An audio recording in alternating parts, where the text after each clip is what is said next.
Hey there!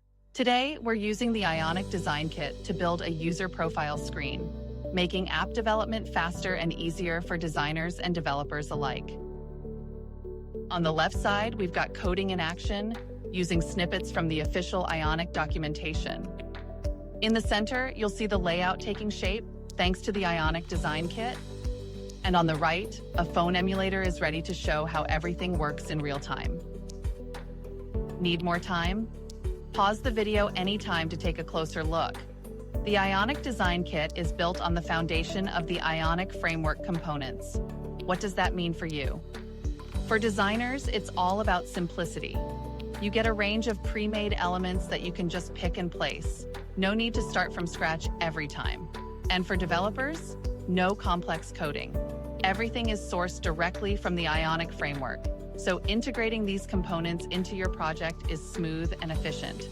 The seamless collaboration between design and development makes the Ionic Design Kit an essential tool. It helps teams work faster, stay consistent, and deliver apps that look and feel amazing. Now, let's talk about something every modern app needs: a user profile screen.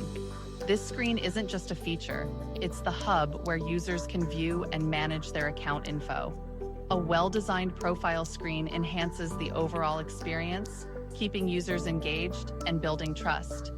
If you're ready to take your app development to the next level, give the Ionic Design Kit a try. It's all about intuitive designs and efficient development, helping you create apps that truly stand out. All the code snippets are available on our website, so you're never out of the loop. Thanks for watching. Be sure to check out our other guides for more tips and tricks on app development. See you in the next one.